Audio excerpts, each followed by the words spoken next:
Welcome back, everybody, for another deep dive.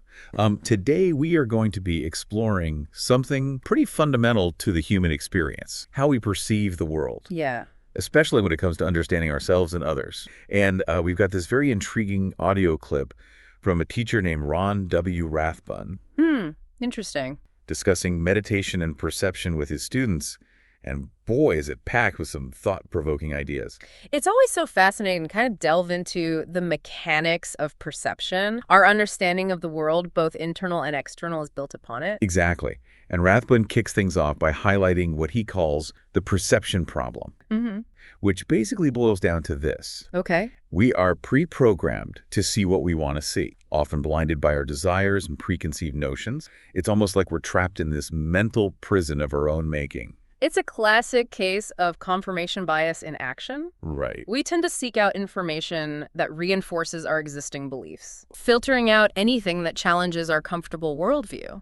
He even gives an example of how this applies to avoiding difficult emotions. Okay. If there's an uncomfortable feeling tied to a certain compartment in our minds, Right. Rathbun suggests our minds might just avoid going there altogether. Oh, wow. It's like our internal security system is saying, nope, not dealing with that right now. Yeah, it's the mental equivalent of sweeping dust under the rug.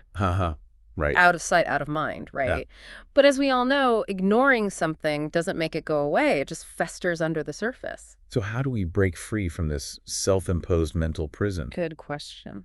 Well, Rathbun points to a specific type of meditation he calls Kelee Meditation, which he describes as a technique for detaching from those emotional compartments. So Kelee Meditation, as Rathbun describes it, is about creating a space between ourselves and our emotional baggage, allowing us to observe our thoughts and feelings without getting swept away by them. Right. It's like taking a step back from the constant chatter and becoming a more objective observer.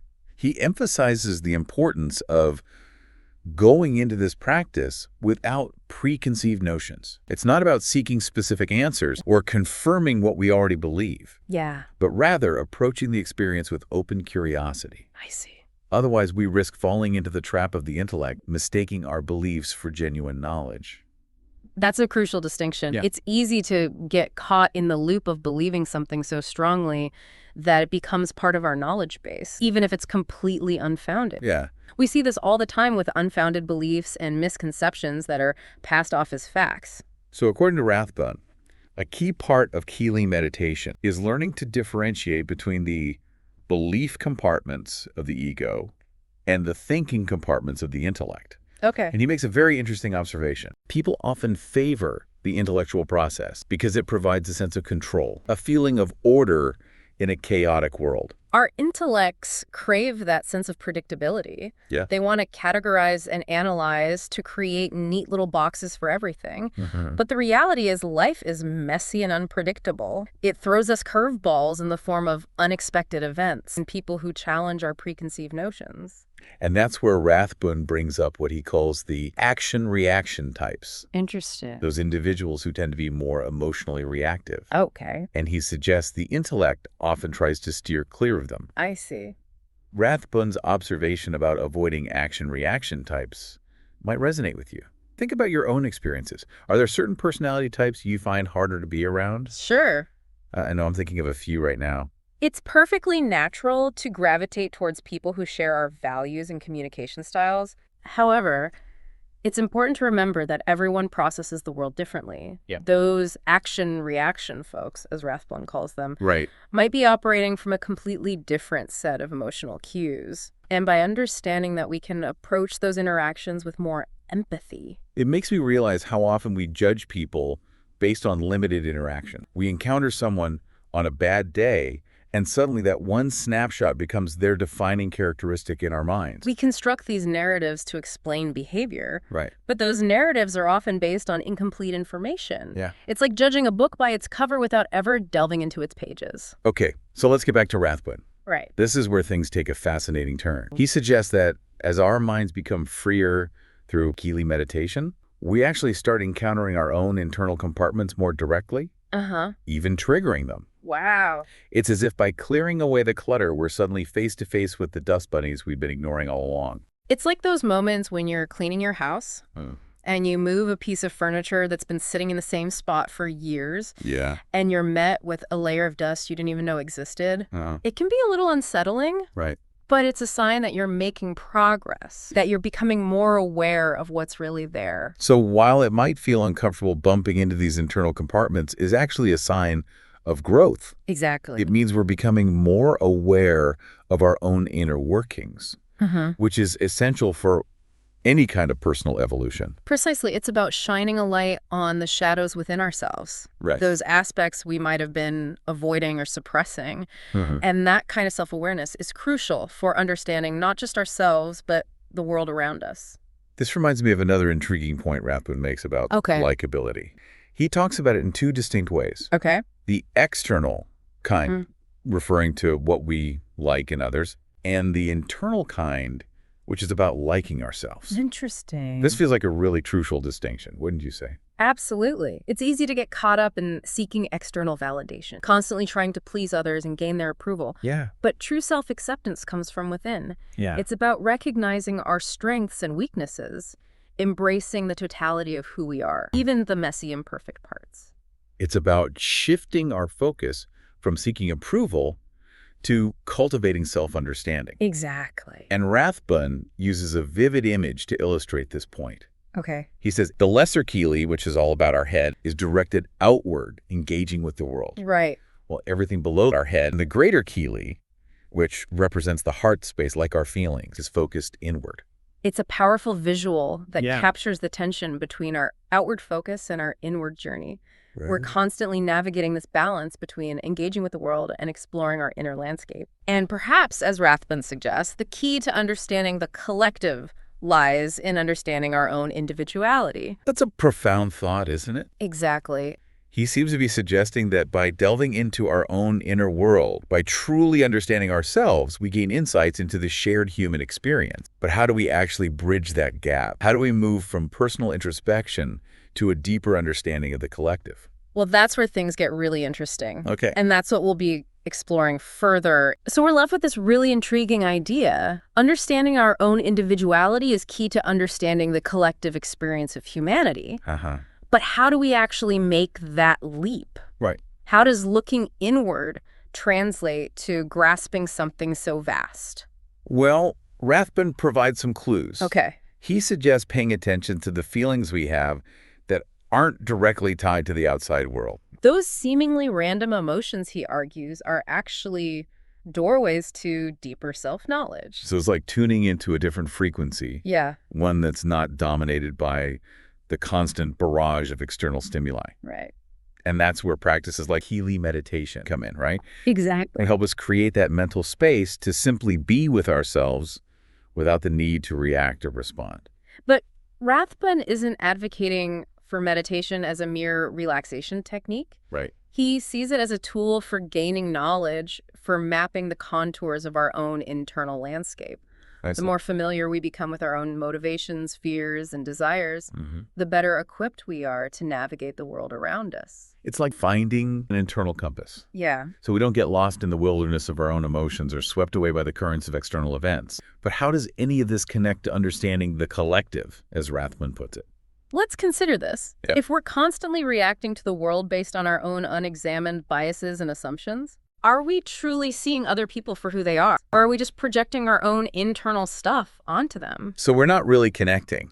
We're just interacting with our own projections. Precisely. Wow. But if we can start to detach from those projections, if we can develop a deeper understanding of our own internal workings, we can begin to see others with more clarity and compassion. And maybe that's the bridge to understanding the collective. Right. Recognizing the shared humanity that underlies all our individual differences. We're all navigating similar challenges, experiencing similar emotions, striving for similar goals, even if our outward expressions are vastly different.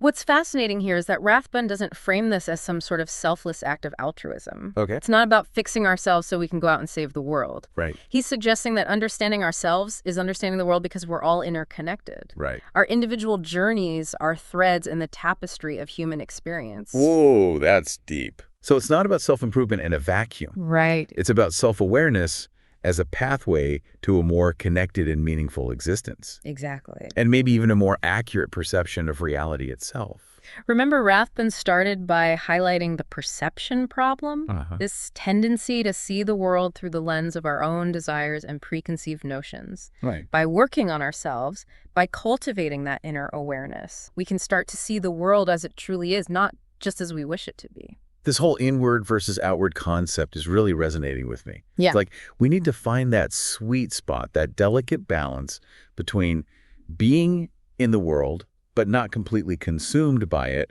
engaged with the external, but anchored in our own internal compass. And that balance might look different for everyone. Right. The key is to cultivate that space for reflection amidst the hustle and bustle of daily life. It makes me wonder how much of the conflict we see in the world stems from a lack of self-awareness. That's a good point. If we're all projecting our own stuff onto each other, it's no wonder there's so much misunderstanding and strife. That raises an important question. How can we, as a society, cultivate more self-awareness? Right. How do we encourage people to see the value in that kind of inner work, especially in a culture that often prioritizes external achievement over internal exploration? It can feel self-indulgent to prioritize introspection, I know what you mean.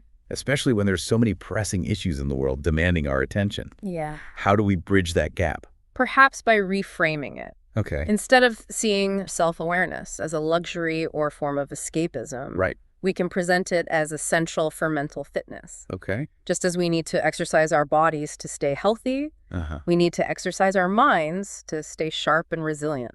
I like that analogy. It's about building mental and emotional resilience, which is crucial for navigating the complexities of modern life. And just like physical exercise, mental fitness requires practice and discipline. It's about showing up, consistently doing the work, even when it's uncomfortable. It's about cultivating a mindful approach to life. Which brings us back to Rathbun's emphasis on meditation. It's a powerful tool for cultivating that inner awareness, for strengthening that mindfulness muscle. So it's about learning to observe our thoughts without getting swept away by them. I often find myself getting distracted. Okay. My mind just won't shut up. That's a common experience. It's about developing the ability to notice those thoughts, to observe them without judgment, and to choose which ones we want to engage with.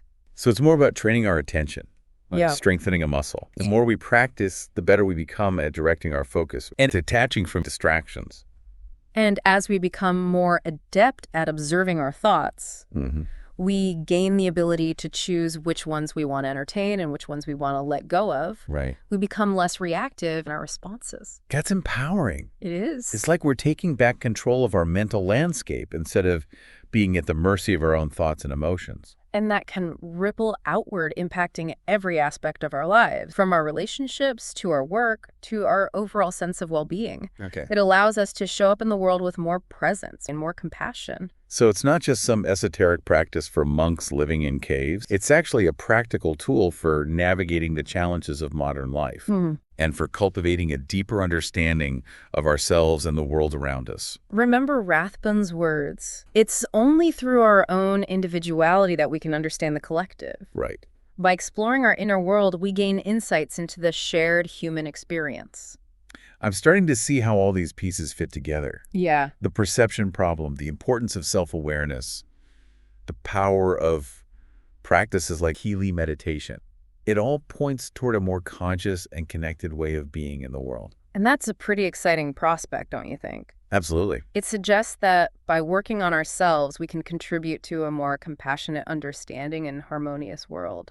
But I feel like there's even more to uncover here. We've talked a lot about the individual journey. Right. But how does this personal growth translate into collective transformation? Yeah. How do we bridge that gap? That's a great question, and one that deserves further exploration. We have been talking about this fascinating idea that understanding ourselves is really key to understanding this collective. But how do we actually bridge that gap? How does personal growth translate into a more compassionate and understanding world? Well, I think it starts with recognizing that our individual journeys aren't happening in isolation. Right. Our actions, our words, our very presence Yeah. all create ripples that extend outward, impacting people and the world around us. It is like the butterfly effect. One small change can set off a chain of events that can have huge consequences. And if we are operating from a place of greater self-awareness, if we are more in tune with our own internal landscape, those ripples are more likely to be positive. Yeah. Think about it. Okay. If you are more aware of your own triggers, you are less likely to react defensively when someone pushes your buttons. It is like that saying, be kind. Yeah. For everyone you meet is fighting a hard battle. It's about recognizing that we are all in this together. Yeah. Navigating the complexities of life with our own unique set of challenges and triumphs. And when we approach the world with that understanding, with a more open and compassionate heart, it creates a ripple effect of kindness and understanding. I love that. Yeah. It is not about being fake or putting on a happy face. It is about cultivating a genuine sense of empathy and understanding. Everyone is on their own unique journey. And that can be incredibly transformative, not just for ourselves, but for the people we encounter. It creates a more harmonious and supportive environment where people feel seen, heard, and valued. That is a beautiful vision. It is. But it also makes me wonder, what about those people who are resistant to this kind of inner work? What about those who are stuck in their own perception bubbles? Clinging tightly to their beliefs and refusing to see things from another perspective. Right. How do we reach them? That is a real challenge, and I don't think there is a simple answer. Yeah. We can't force people to change or to see the world through our lens. Right. But we can create spaces where open dialogue and empathy are encouraged. We can model compassionate behavior even in the face of disagreement or adversity. It is like planting seeds. Yeah. We might not see the fruits of our labor right away. Right. But by consistently embodying the values of compassion and understanding, we might just inspire others to do the same. And it's important to remember that change starts with us. We can't control how others perceive the world, but we can control our own perceptions and our own action. We can choose to cultivate a more mindful and compassionate approach to life. Yeah. And in doing so, we contribute to a more harmonious collective experience. Maybe the key is to stay connected to our own internal compass, to that deeper sense of self that guides our actions and informs our interactions. That is beautifully said. It's about finding that sweet spot where we can both participate in the collective dance of life and maintain our own sense of individuality. Yeah. It's about recognizing that we are all interconnected, that our individual journeys are threads in the tapestry of human experience. And maybe that is how we start to create a world that is more understanding, compassionate, and more aligned with our shared humanity. A world where differences are celebrated, where empathy is the norm, and where we all feel a sense of belonging.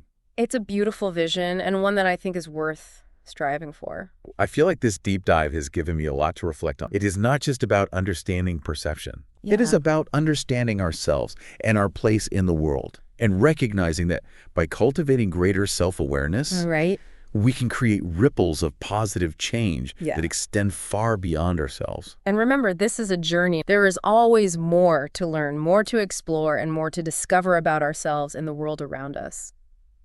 So to our listeners out there, Yes. what resonated with you most from this conversation? What are your thoughts? What are your own insights about perception, self-awareness, and the collective? Right. Share your thoughts on our social media channel and let us continue this exploration together. Exactly. Until next time, keep diving deep.